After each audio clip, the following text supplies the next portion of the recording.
नमस्कार दोस्तों, मैं संतोष कुमार आप सभी को स्वागत करते हैं आपके बीपीएससी कोचिंग में।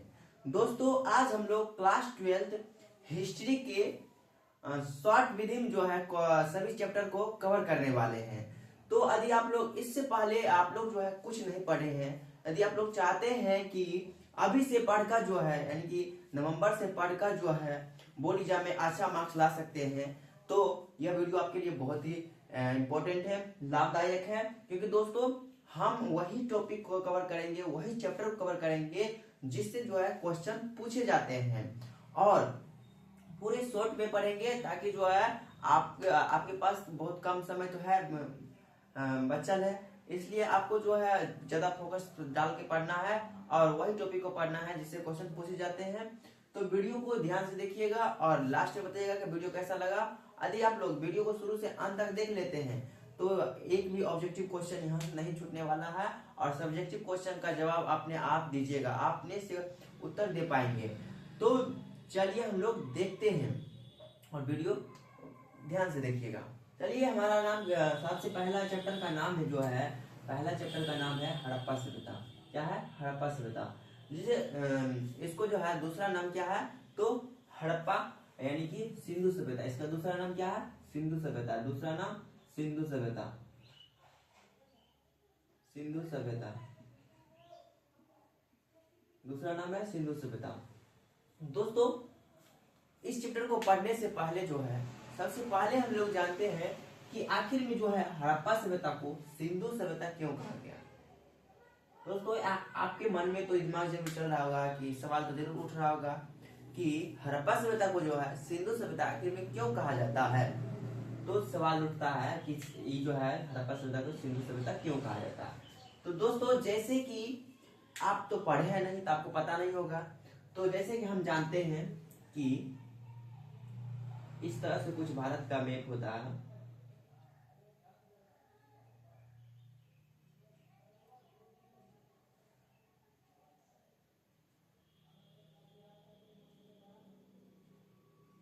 ऐसे कुछ टाइप का है। तो यहाँ पे जो है पाकिस्तान है। क्या है दोस्तों? यहाँ पे जो है पाकिस्तान है। इस वाला एरिया में जो है ढेर सारी नदी यहाँ पे बहती है यहाँ पे जो है पाकिस्तान है। यहीं पे जो है कौन था? हड़प्पा सभ्यता था। तो हड़प्पा सभ्यता जो है ढेर सारे वहां पे नदी बहती है। क्या बहती है? ढेर सारी नदियां बहती है। और यहाँ पे जो हड़प्पा सभ्यता के जो है जितने भी शहरे हैं वह जो है किसी न किसी नदी के बगल में या नदी के किनारे बसे हुए थे। वहां के शहर जो है किसी न किसी नदी के किनारे बसे हुए थे और यह सभी नदी जो है जाके लास्ट में किस नदी में मिल जाती है तो सिंधु नदी में मिल जाती है। तो यह सिंधु नदी में मिलने के कारण जो है इसीलिए जो है इसका नाम हड़प्पा से दूसरा नाम क्या पड़ गया तो सिंधु सभ्यता पड़ गया। दोस्तों यहाँ तक समझने में कोई दिक्कत हो आप जरूर कमेंट करके बताइएगा कि यहाँ तक समझने में कोई दिक्कत हो। यदि आपसे पूछ दे कि 2 नंबर का प्रश्न जो पूछता है उसमें यदि आपसे पूछ दे कि हड़प्पा सभ्यता को जो है सिंधु सभ्यता क्यों कहा जाता है, तो आपको लिखना है आपको हड़प्पा सभ्यता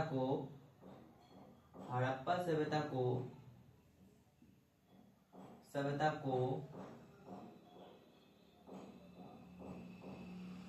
सिंधु सभ्यता इसलिए कहा जाता है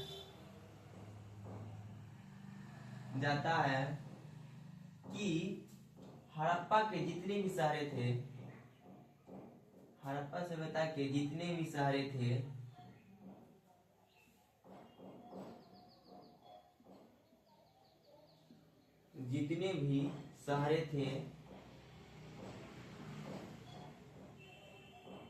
वह किसी न किसी नदी के किनारे बसे हुए थे। वह किसी न किसी नदी के किनारे बसे हुए थे और वह सभी नदियां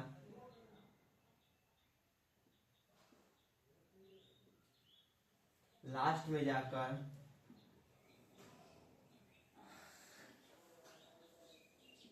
सिंधु नदी में मिलती है।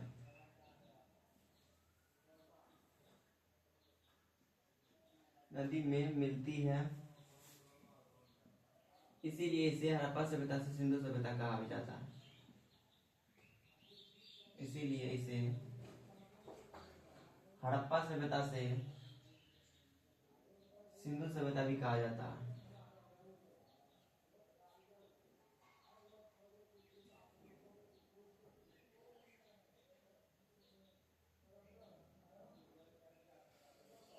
क्या है दोस्तों, यदि आपसे यहाँ क्वेश्चन पूछ दे कि हड़प्पा सभ्यता को जो है सिंधु सभ्यता क्यों कहा जाता है, तो इस तरह से लिखना है कि हड़प्पा सभ्यता को सिंधु सभ्यता इसलिए कहा जाता है क्योंकि वहाँ के जितने भी शहरे थे वह किसी न किसी नदी के किनारे बसे हुए थे, और वह नदियाँ लास्ट में जाकर किस में मिल जाते थे, तो सिंधु नदी में मिल जाते थे। इसीलिए जो है हड़प्पा सभ्यता को सिंधु सभ्यता कहा जाता है। तो दोस्तों यहाँ तक आपको समझ में आ गया होगा। अब हम लोग आगे बढ़ते हैं। अब देखिए कि हड़प्पा सभ्यता को जो है सिंधु सभ्यता को जो हड़प्पा सभ्यता क्यों कहा जाता है, तो दोस्तों यहाँ पे एक ही बात है, छोटा सा है कि हड़प्पा सभ्यता कहाँ है, पाकिस्तान में है। कहाँ है, पाकिस्तान में है। और हड़प्पा सभ्यता जो है ना हड़प्पा में, यानी कि इस यहाँ जो है यहाँ पे सबसे पहले खुदाई जो है कहाँ, पाकिस्तान में सबसे पहले खुदाई कहाँ हुआ था, हड़प्पा नामक स्थान पर हुआ था। इसीलिए जो है कौन किया था दोस्तों, कौन किया था, तो सबसे पहले जानकारी जो है जॉन मार्शल ने दिया था। कौन दिया था, जॉन मार्शल ने दिया था। किसको दिया था, तो दयाराम साहनी को दिया था। और 1981 ईस्वी में 1921 में जाके जो है खुदाई करवाते हैं, कहाँ से, हड़प्पा से। तो इसीलिए जो है इसका नाम हड़प्पा सभ्यता पड़ गया। समझ में आ गया दोस्तों। अब हम लोग थोड़ा समझते हैं कि हड़प्पा सभ्यता खुदाई कौन किया, कहाँ किया, कैसे किया, यहाँ के प्रमुख स्थल कौन कौन से हैं, इन सभी के बारे में हम लोग जानने की प्रयास करेंगे। तो सबसे पहला प्रश्न बनता है कि हड़प्पा सभ्यता की खुदाई कब हुआ था, किसने की थी, और हड़प्पा सभ्यता जो है किस नदी के किनारे स्थित है, और यहाँ से कौन कौन सी बस्तियां मिली थी। इतना ही हम लोग जानेंगे, उसके बाद आगे बढ़ जाएंगे। तो दोस्तों हड़प्पा सभ्यता खुदाई की बात करें, खुदाई की बात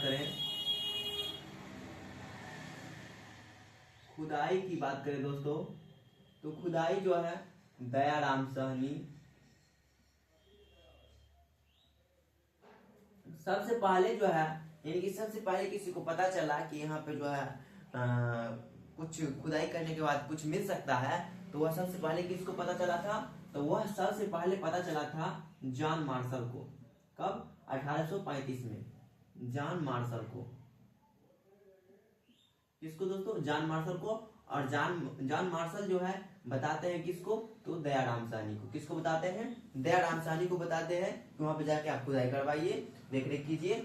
तो दयाराम साहनी पहुंचते हैं कहाँ, तो हड़प्पा पहुंचते हैं। कहाँ पहुंचते हैं, हड़प्पा जाते हैं। और हड़प्पा में खुदाई करने के बाद जो है दयाराम साहनी को ढेर सारे घर वहां पे मिलते हैं, बहुत बड़ा बंगला मिल जाते हैं, बहुत बड़ा सभ्यता मिल जाते हैं। तो खुदाई करने के बाद कहाँ बहुत सभ्यता का प्रमाण मिल जाता है, तो यह जो है वहाँ हड़प्पा में देखने को मिलता है। बहुत बड़ा एक शहर टाइप का बसल था। तो वहां पे जो है कब खुदाई करवाते, दयाराम साहनी जी जो है 1921 ईस्वी में करवाते हैं वहां पे खुदाई। कब, 1921 ईस्वी में। कब दोस्तों, 1921 ईस्वी में वहां पे खुदाई करवाते हैं। समझ में आ गया दोस्तों। यदि आपको समझ में आ गया होगा तो आप लोग कमेंट करके बताइएगा यस, और अपने हमारे वीडियो को जो है आप अपने दोस्तों के साथ शेयर करते चलिएगा।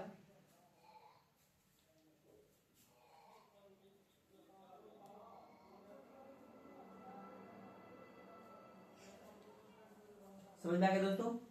तो ये जो है दयाराम साहनी कब खुदाई कर देते हैं, हड़प्पा सभ्यता को खुदाई करते हैं 1921 ईस्वी में।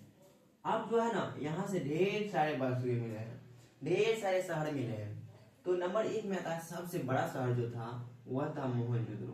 कौन था, मोहनजोदड़ो।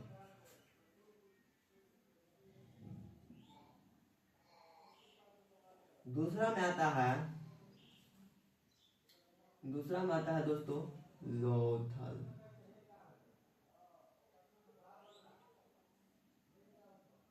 तीसरा में आता है कालीबंगा।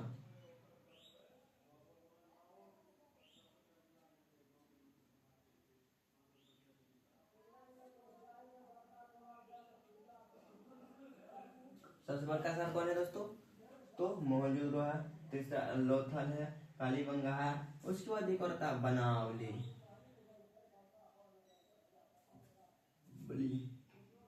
बनावली। पांचवा आता है धौलावीरा।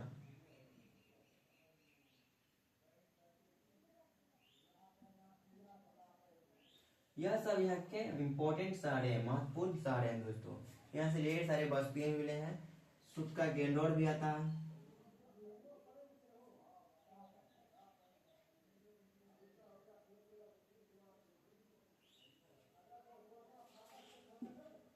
सुत का गेंडोर समझ में आ गया दोस्तों? यदि आपको समझ में आ गया तो आप लोग स्क्रीनशॉट लीजिए और आगे हम लोग बढ़ते हैं। अब हम लोग यहाँ से देखेंगे मोहनजोदड़ो से। मोहनजोदड़ो से भी बहुत ज्यादा क्वेश्चन पूछे जाते हैं, तो पहले आप लोग स्क्रीनशॉट ले लीजिए, उसके बाद हम लोग आगे की ओर बढ़ेंगे। समझ में आ गया दोस्तों? तो अब हम लोग पढ़ते हैं कि यह जो है हड़प्पा सभ्यता जो है यह किस नदी के किनारे बसे हुए हैं। हड़प्पा सभ्यता किस नदी के किनारे बसे हुए हैं? तो देखिए हड़प्पा सभ्यता जो है रावी नदी किनारे बसे हुए। कहाँ? रावी नदी, रावी नदी के किनारे बसा हुआ है दोस्तों। और यहाँ से जो है ढेर सारे बस्तियां प्राप्त हुए, ढेर सारे बस्तियां मिले हैं। समझ आ गया दोस्तों? तो यहाँ से ढेर सारे वस्तु मिले हैं, जैसे कि हाथी के कपाल, घड़ा, मिट्टी का बर्तन, सुई, स्वास्तिक चिन्ह,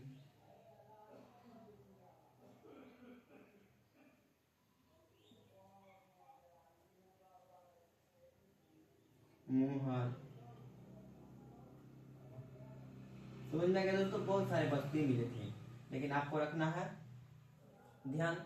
और यहाँ से एक और प्रश्न पूछता है कि हड़प्पा सभ्यता कैसी सभ्यता थी? हड़प्पा सभ्यता कैसी सभ्यता थी? तो हड़प्पा सभ्यता जो है यह एक चित्रात्मक सभ्यता थी, यानी कि चित्रात्मक लिपि वाला सभ्यता थी। यहाँ पे कैसी लिपि क्या प्रचलन होता था, कैसा लिपि चलता था? तो चित्रात्मक लिपि चलते थे। और इसका विकास यदि आपसे पूछ दे तो ऐसे पूछता कभी नहीं है।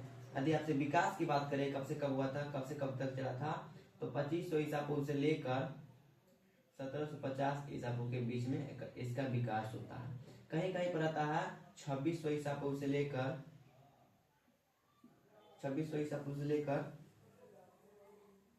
1850 ईसा पूर्व के बीच चलता है। समझ में आ गया दोस्तों?